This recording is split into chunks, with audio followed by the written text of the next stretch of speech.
Hello everyone. तो आज की वीडियो में हम बात करने वाले हैं document required after JE exam. जैसा कि आप सभी बच्चों का जेई मेंस का एग्जाम जो है वो सेकंड अटेम्प्ट का भी अब कंप्लीट हो चुका है। तो आगे हमें जोसा की काउंसलिंग के लिए या फिर जैक की काउंसलिंग के लिए, डब्ल्यूबीजे की काउंसलिंग के लिए, कॉमेट की काउंसलिंग के लिए हमें कौन कौन से डॉक्यूमेंट्स का जरूरत पड़ेगा, इन सारे डॉक्यूमेंट्स के बारे में आज लोग डिस्कस करने वाले हैं डिटेल्स में कि कौन कौन सा डॉक्यूमेंट हमें पहले बना लेना चाहिए, कौन सा डॉक्यूमेंट्स आपका काउंसलिंग के समय बनेगा एंड कौन सा डॉक्यूमेंट आपको कॉलेज अलॉट होने के बाद बनेगा। इन सारी चीजों के बारे में आज हम लोग डिटेल में डिस्कस करने वाले हैं। तो इसी के साथ हम स्टार्ट करते हैं। तो जो बच्चे अभी तक इस आप का जो प्यारा सा टेलीग्राम चैनल है, इस टेलीग्राम चैनल को जो बच्चे अभी तक ज्वाइन नहीं किए हो, फटाफट टेलीग्राम चैनल को ज्वाइन कर लो। यहाँ पर डब्ल्यूबीजे से रिलेटेड सारा अपडेट आपको टाइम टू टाइम मिलता रहता है, कॉलेज से रिलेटेड एंड एग्जाम से रिलेटेड, साथ ही साथ आपको हर एक चीज यहाँ पर आपको डिटेल में बताया जाता है कि भाई कौन सा एग्जाम का डेट कब है, कौन सा आपका जो कॉलेज है वो आपके लिए बेहतर होगा एंड काउंसलिंग से रिलेटेड हर एक चीज आपको यहाँ पर दिया जाता है। तो ये है आपका टेलीग्राम लिंक, और लिंक के जो लिंक जो है आपका डिस्क्रिप्शन के अंदर देखने को मिल जाएगा, वहां से जाकर के सारे बच्चे ज्वाइन कर सकते हैं।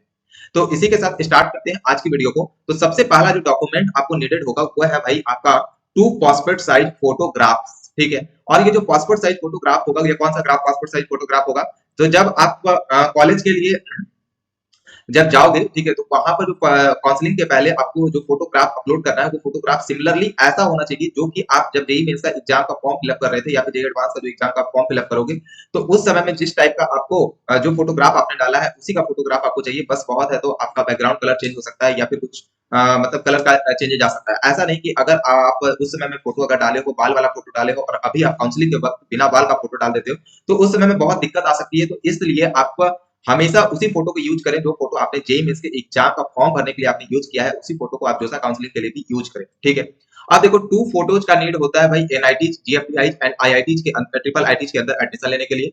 एंड 3 फोटोग्राफ का जरूरत पड़ता है वो आपका आईआईटी एंड आईएसएम के अंदर एडमिशन लेने के लिए। ठीक है भाई, सबसे पहला आपको यहाँ पर बता दिया गया। नेक्स्ट जो डॉक्यूमेंट का नीड है वो है आपका एक वैलिड फोटो आईडी, जिसके लिए सबसे अच्छा चीज जो है वो है आपका क्या चीज भाई, आधार कार्ड। ठीक है, तो आपको आधार कार्ड का नीड पड़ जाएगा। ठीक है, वैलिड फोटो आईडी के नाम पर। ठीक है, यहाँ पर कभी भी आपको स्कूल का आइडेंटिटी कार्ड यूज नहीं होगा। ये जो आधार कार्ड है वो 99% बच्चों के पास अवेलेबल होता है। ठीक है, अगर उसमें किसी टाइप का करेक्शन आपको कराना है तो अभी ही आप जाकर के करेक्शन करा लो, ताकि वहां पर जब आपका काउंसलिंग हो उस समय वेरिफिकेशन के समय में किसी भी टाइप का कोई दिक्कत आपके साथ ना आए। ठीक है, और कुछ बच्चों के पास आधार कार्ड जब नहीं होता है तो कुछ 1% जो बच्चे होते हैं वहां पर आप पैन कार्ड यूज कर सकते हो। ठीक है, तो पैन कार्ड भी तो नहीं होगा जब तक आपके पास आधार कार्ड नहीं, जब तक वो पैन कार्ड कहां से आ सकता है, या फिर वोटर आईडी यूज कर सकते हो, या फिर आप ड्राइविंग लाइसेंस यूज कर सकते हो। तो ये सारा कुछ जो है वो सब आपका 18+ बच्चों के लिए ही हो पाता है। ठीक है, तो सबसे आपके लिए बेहतर चीज जो होगा वो आधार कार्ड होगा। जिस बच्चे के पास अभी तक आधार कार्ड नहीं है वो आप जाकर के अपना क्रिएट करा लो, ताकि काउंसलिंग के वक्त आपका आधार कार्ड जो है वो बनकर चला आए। ठीक है भाई, आगे बात कर लेते हैं। नेक्स्ट डॉक्यूमेंट का जरूरत पड़ेगा वो है क्लास 10 का मार्कशीट। अब क्लास 10 की मार्कशीट का किसके लिए जरूरत पड़ता है, तो डेट ऑफ बर्थ के लिए जरूरत पड़ता है। किस चीज के लिए पड़ता है भाई,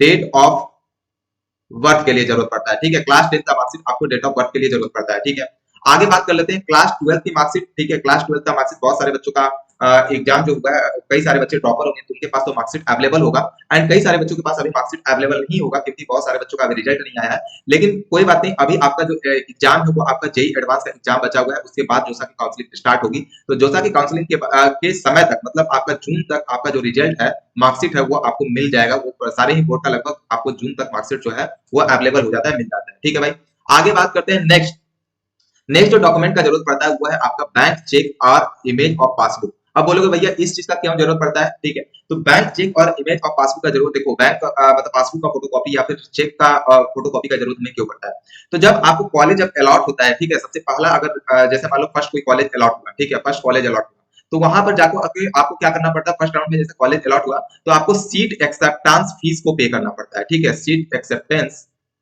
फी को पे करना होता है। ठीक है, तो अगर मान लो ये कोई कॉलेज 1 के लिए, कॉलेज ए के लिए अगर मान लो सीट एक्सेप्टेंस फी जो 35,000 होता है, वो अगर मान लो आपने पे किया, ठीक है, जनरल के लिए यही होता है, तो ये अगर आपने पे किया, ठीक है, और मान लो सेकेंड जो राउंड है उसमें मान लो कोई इससे बेहतर कॉलेज कॉलेज बी मिल गया, ठीक है, कॉलेज बी मिल गया, तो उस केस में आपको क्या करना है भाई, तो उस केस में जो ये जो 35,000 है, ये जो रिफंड आएगा वो रिफंड किसके थ्रू आएगा, तो इसी बैंक पासबुक के थ्रू आएगा एंड इसी बैंक चेक के थ्रू आएगा। ठीक है, तो आप जिस भी बैंक के अंदर अपना खाता ओपन करा के रखे हो वहां पर से आप पासबुक लेकर के रखो। ठीक है, और अगर आपका कोई ऑनलाइन खाता है तो वहां से एटलीस्ट चेक को जरूर मंगवा लो। ठीक है, ताकि आपको ये चीज जो है वो आपका सीट एक्सेप्टेंस के समय में जब मांगा जाए तो आपको देने के काम आएगा। ठीक है भाई, नेक्स्ट अगला चीज जो है वो आपका मेडिकल सर्टिफिकेट, ठीक है।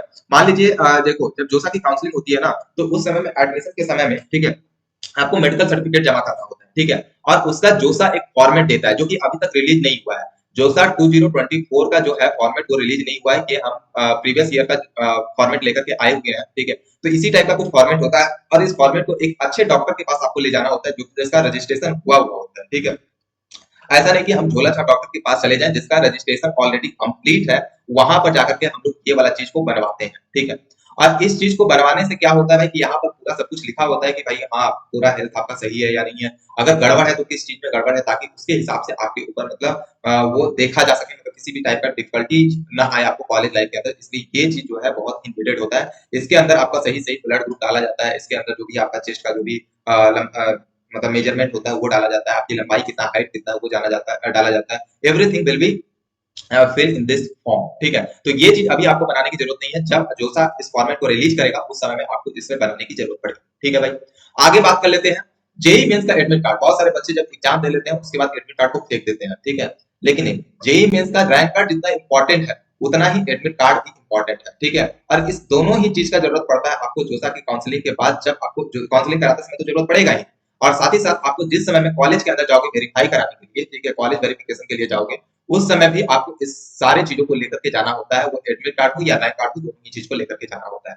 आगे बात कर लेते हैं नेक्स्ट है कैटेगरी सर्टिफिकेट की, ठीक है। कैटेगरी सर्टिफिकेट वैसे बच्चों को जरूरत पड़ेगा जो बच्चे जनरल के अलावा है, ठीक है, जो किसी भी टाइप का रिजर्वेशन कोटा यूज करते हैं, जैसे जो बच्चे एससी कोटा में है, एसटी कोटा में है, ओबीसी एनसीएल है, या फिर जनरल ईडब्ल्यूएस है, सारे लोगों को ये जरूरत पड़ता है।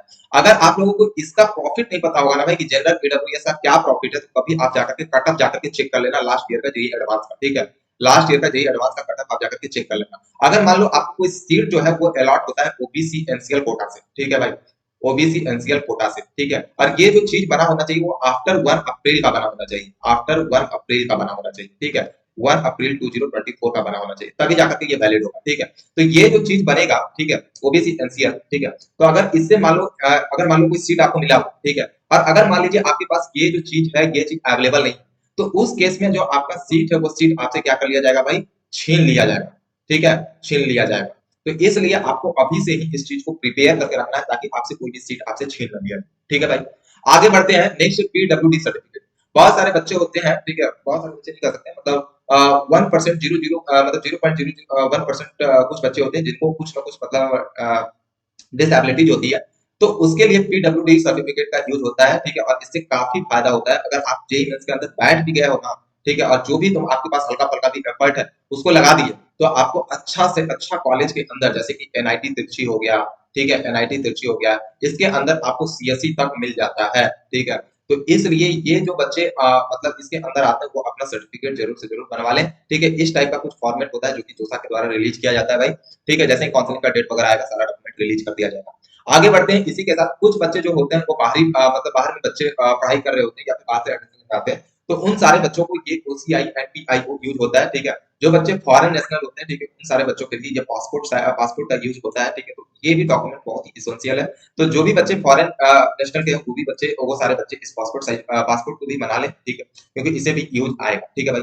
तो इस टाइप से मैंने सारा डॉक्यूमेंट पर डिटेल में डिस्कस कर लिया कौन कौन सा डॉक्यूमेंट आपको नीडेड होगा दूसरा काउंसलिंग के समय या फिर और भी अदर अलग अलग जो काउंसलिंग होती है उसके लिए, ठीक है। तो इसी टाइप से आपको कौन सी काउंसलिंग के लिए आपको डिटेल वीडियो चाहिए इसका, या फिर आपको नेक्स्ट किस टॉपिक पर वीडियो चाहिए, इसके लिए आप कमेंट करके जरूर से जरूर बताना।